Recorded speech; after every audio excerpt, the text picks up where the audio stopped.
Hi there, Mr. P here, and thanks for dropping by the Mr. Pollard English YouTube channel. Please don't forget to subscribe and drop your questions in the comments below.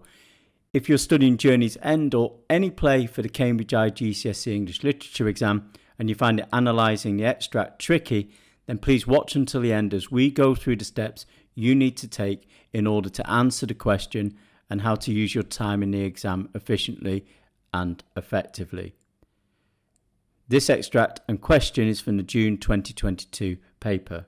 Step 1, you want to go straight to the question. How does Sheriff make this such a powerful moment in the play?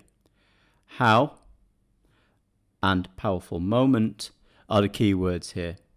So step 2, you want to consider some synonyms to vary your topic sentences. Here you might have significant moment. You might have compelling scene.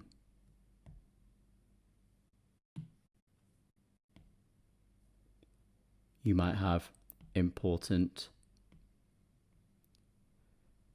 exchange or tense moment or variations on those. Now, you also get told where in the play the scene is from, and that can be really helpful for you in placing it within the context of the wider play. Okay, so step 3 now, you want to go through and read the extract and annotate it. Because you know the question, you're going to be much more focused on finding relevant techniques and relevant quotes.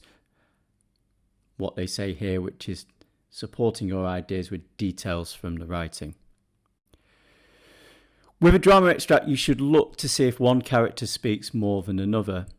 Here, we can see that a lot of a dialogue is from Stanhope, which suggests that he's perhaps in control. So let's read it through and make some annotations then. Stanhope says, "God, you little swine, you know what that means, don't you? Striking a superior officer." Well, we've got the exclamation marks here. These suggest heightened emotions. There is silence. Stanhope takes hold of his revolver as it swings from its lanyard. Hibbert stands quivering in front of Stanhope. While stage directions are a technique, you should definitely be analysing them. The silence here creates tension. And when he takes hold of his revolver, this is a visual threat, isn't it? Stands quivering also suggests Hibbert's fear of losing his life. Never mind though, I won't have you shot for that. Hibbert says, "Let me go." Here you can see some dashes, and they indicate that they're cutting each other off, which suggests nervousness, perhaps fear, heightened emotions. If you went, I'd have you shot for deserting. Here Stanhope is directly threatening Hibbert and giving him no choice but to go and fight. It's a hell of a disgrace to die like that. I'd rather spare you the disgrace. Here we've got repetition of disgrace, so this kind of emphasises the shame of dying this way, and it kind of persuades Hibbert to go and fight instead. I give you half a minute to think. You either stay here and try and be a man, or you try to get out of that door to desert. Where you see examples of the play's wider themes in an extract, then you should definitely point them out and say so. If you do that, there's going to be an accident. Do you understand? I'm fiddling with my revolver. Do you see? Cleaning it, and it's going off by accident. It often happens out here. It's going off and it's going to shoot you between the eyes. Well, let's have a look at this. Here, Stanhope's questions are to make Hibbert fully understand that he is willing to shoot. And it has this imperative tone to it. The repetition of "it's going off." It's going to shoot you. These powerfully characterise Stanhope as being on edge here. Hibbert says in a whisper, "You daren't. You don't deserve to be shot by accident, but I'd save you the disgrace of the other way. I give you half a minute to decide." He holds up his wrist to look at his watch. Half a minute from now. There is silence. A few seconds go by. Suddenly Hibbert bursts into a high-pitched laugh. "Go on and shoot. You won't let me go to hospital. I swear I'll never go into those trenches again. Shoot, and thank God. The repetition here of shoot. Well, they convey Hibbert's desperation to avoid fighting and helps make this a powerful moment in the play. Stanhope continues with the countdown, with his eyes on his watch. 15 more seconds. Go on, I'm ready. 10. He looks up at Hibbert, who has closed his eyes. 5. Well, the countdown here, that's quite a powerful dramatic technique, isn't it? To help build tension and fear in the audience. We wonder whether Stanhope will actually carry through his threat to shoot Hibbert. Again, Stanhope looks up. After a moment, he quietly drops his revolver into its holster and steps towards Hibbert, who stands with lowered head and eyes tightly screwed up, his arms stretched stiffly by his sides, his hands tightly clutching the edges of his tunic. Gently, Stanhope places his hands on Hibbert's shoulders. Hibbert starts violently and gives a little cry. He opens his eyes and stares vacantly into Stanhope's face. Stanhope is smiling. Okay, well, these stage directions are pretty powerful. Through his body language, Sheriff is characterising Hibbert as broken, isn't he? We've got phrases like eyes tightly screwed up, arms stretched stiffly by his sides, his hands tightly clutching the edges of his tunic. Okay, well, these adverbs, tightly, stiffly, show us how tense Hibbert is. In contrast, Stanhope seems to be showing empathy for Hibbert here with adverbs. Look, quietly is used and gently is used. So these are suggesting, aren't they, that his attitude has changed now. He's actually showing care and concern for him. And we've seen this elsewhere in the play as well, of course. Stanhope says, "Good man, Hibbert.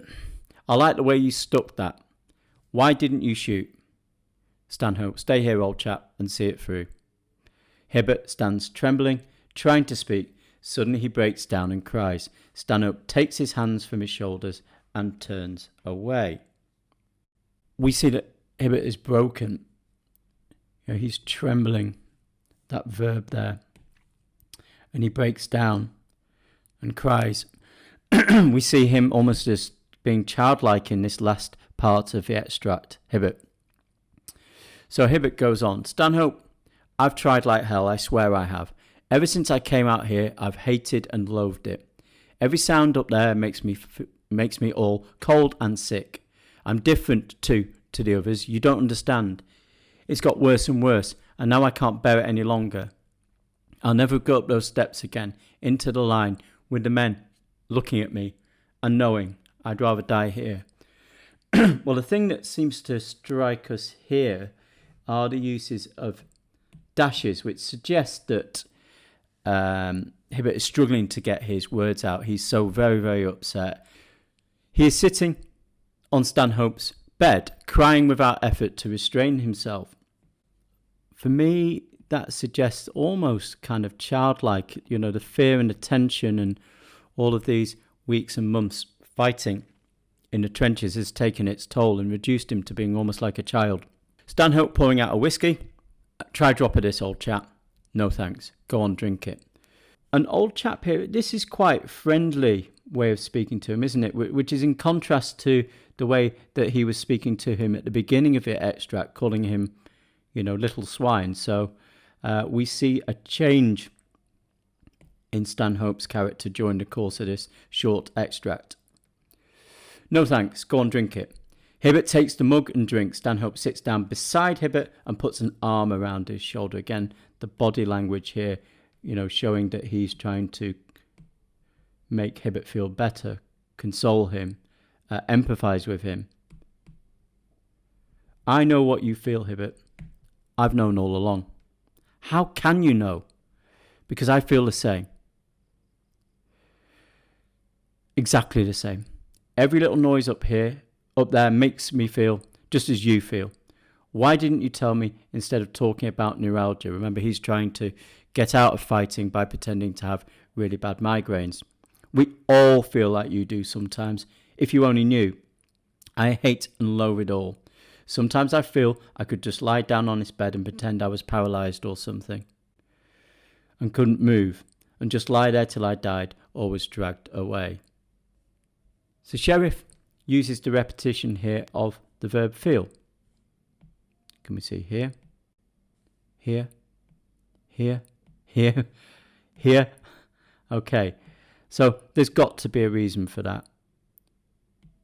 And I guess it's to emphasise that he is showing compassion and care and empathy for Hibbert and for his men. He needs to do what the colonel and those higher up in the army tell him to do, but he doesn't really want to do it because he does really care about his men. And this conflict in Stanhope's character, of course, which comes out really strongly in this extract, is one of the reasons that this is such a powerful moment in the play. So we're now kind of set up to go to the next step, which is to plan our response by going back through and seeing any patterns that we can see and beginning to look at how we organise those into paragraphs. So that'll be the subject of the next video. And then in the final video of these three, we'll look at how we turn that plan then into an essay. Hope that's been helpful. Please drop any questions in the comments below and don't forget to subscribe. I'd like to get a few more of these videos out to help you with Journey's End, those of you who are doing it this summer. Okay, have a great day everyone. Take care now. Bye bye.